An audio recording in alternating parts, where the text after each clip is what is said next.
The second leg of the 2019 general election comes up on Saturday, March 9th, with the governorship and State House of Assembly polls taking the center. Ahead of the polls, Christians again took advantage of the first Sunday of March to pray for a successful conduct of the elections. Clearview TV's religious affairs correspondent Chinedu Mbatwego was at the Hope Alive Christian Center in Wusetu district of Abuja City and filed this report. We bow down before the throne of glory. Hallelujah. Say, we bow. The month of March is here. It is a month that will witness the second half and concluding part of the 2019 general elections, that is, the governorship and the state assembly elections. While mixed feelings still continue to trade the re-election of President Muhammadu Buhari, Christians also are not left out, as they give thanks to God. As the month of March, which marks the end of the first quarter of the year, ticks away, Pastor Sam Bode Lawal, the senior pastor of Hope Alive Christian Center, Abuja, says the new month holds renewed hope for the Nigerians. Well, I believe strongly that this month is going to be a great month. The previous month, God helped us. We were able to conduct the first half of the election, and unfortunately, a couple of things happened. Some lives were lost.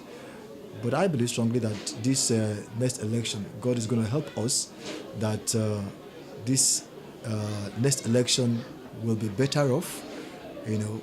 God will, preserve our people, the INEC staff, and the other people that will work with them, that there will be no violence, and at the end of the day, God will actually choose for us a people.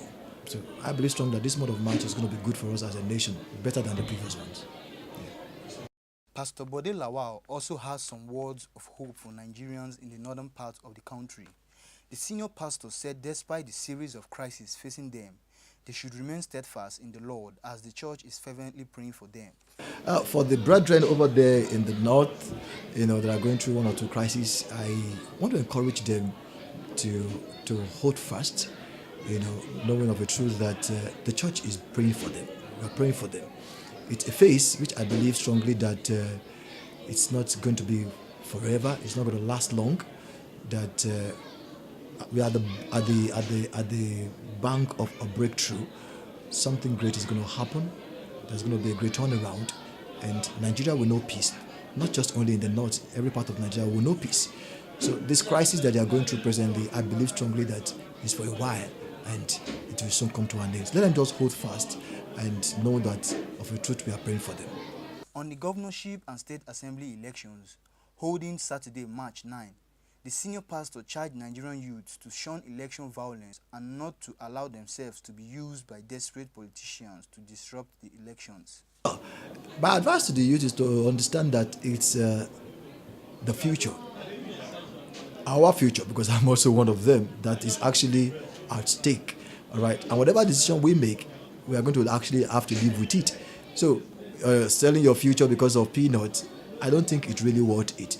All right, and that's when churches and religious organizations comes in, where we're able to train our youth, and then let them understand the value of integrity.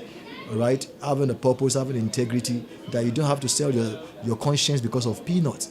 All right, so there's no point doing all that. No matter what anybody has to offer you, it's your future that you are trying to mortgage. So my advice for them is to desist from such action. All right, let them just trust God to establish them. Vote if you have to vote. If you have age of accountability where you can vote, you go out and vote. You don't engage in violence. Just carry out your civic duty, and then trust God to actually make the country better, because the truth, like I said, it's our future.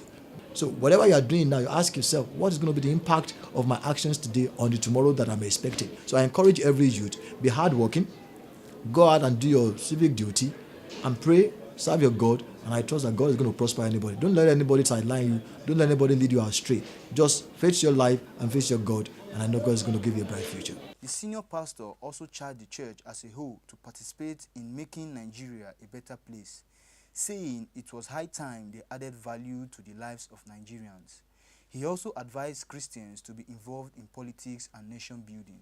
Well, I strongly believe that the church has a lot of role to play, one of which is to actually be able to actually add proper value to our people, teach them what it means actually to live outside there, not just within the church environment, but outside there, how to live in the marketplace, value of integrity, value of accountability.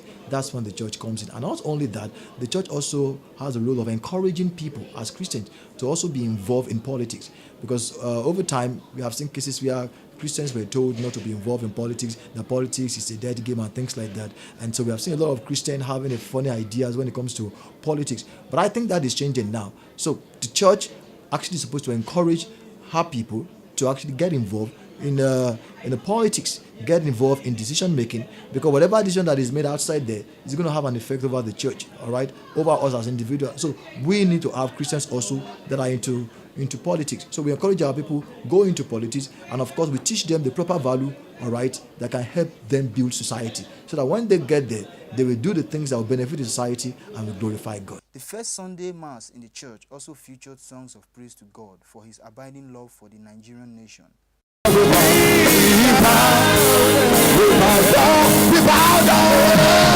Chinedu Mbatuegu, reporting for Clearview Television.